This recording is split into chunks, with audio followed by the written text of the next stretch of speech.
So for you, your word of the year is growth. And for me, I am focusing on creating one new habit this year. And that habit is more free time. Because going back to what I was saying earlier, when I am stressed and overscheduled, I am not living my best life. I am not making the best decisions.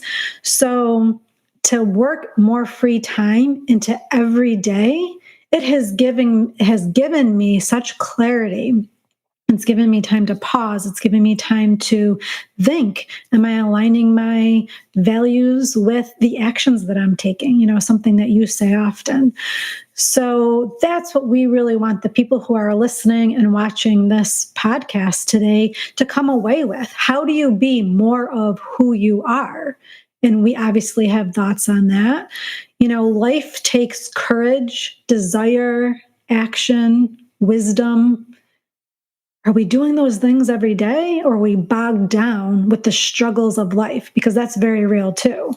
When they say the struggle is real, I think we can all identify with that sometime in our life. Yeah, you've addressed two catchphrases in today's world, right? One being this idea of more of who you are and your best life, and then what you just said. The struggle is real? The struggle is real, right. Yeah, so we hear that a lot, and sometimes this one I struggle with a little bit because I'll be honest, I used to just not buy into it at all. But this idea that you can speak future truth, as believers or as a believer, I don't necessarily believe in predestined outcomes. But as much as I believe I have free will, I also believe that I have a purpose and a path.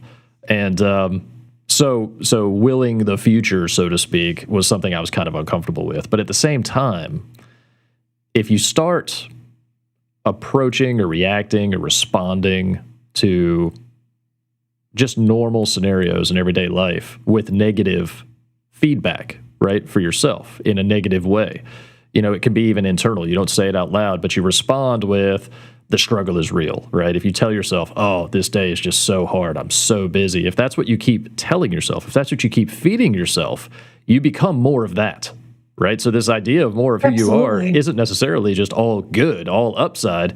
If you're feeding the negative monster, you become more of a negative monster, right? Absolutely.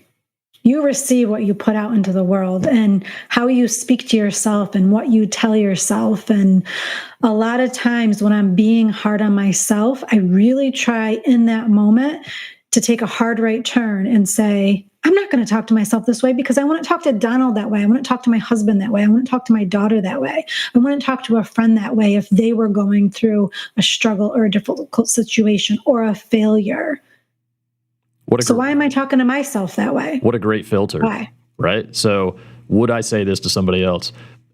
Christine, I have a 7-year-old son, and I say that to him. If he does something at home or says something that's kind of out of character or maybe a little bit, inconsiderate or inappropriate, I'll look at him and say, would you say that in class? Would you say that in front of your teacher? And he immediately clams up, oh, no, I would not ever think to say. And so I ask him, well, then why would you say that in front of me?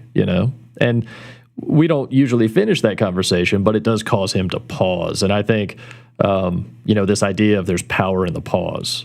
Just take that moment, just a moment to let nothing happen, right? And then think about your scenario again and see if you maybe view it through a different lens. Yes, I like that a lot. I think it's great that at 7 years old, you're teaching that to your son now. As you know, I have a 17-year-old, so I'm 10 years further down the journey than you and your wife are. And anything that you can instill in them from a young age is really, really beneficial to their overall character in their life. Yeah, we're doing our best. And yes, I do know you're 10 years ahead of me on that front, and I am terrified. Having to jump 10 years into the future is terrifying. So I'm thankful that I don't have to jump 10 years into the future, and I've got 10 years to get there. So I'm terrified at that too, because I'll be 10 years older. But I know, but let me tell you, it goes by so fast. I know. To think about. It was a snap a minute ago that we were just a blink. with a 7-year-old daughter, and here she is at 17. But you're So right. What you put into that relationship, not just more, you put more of who you were, you and your husband did, into who she became, right? So we're even giving who we are to the next generation. And that maybe offers some perspective about focusing and prioritizing where our values are.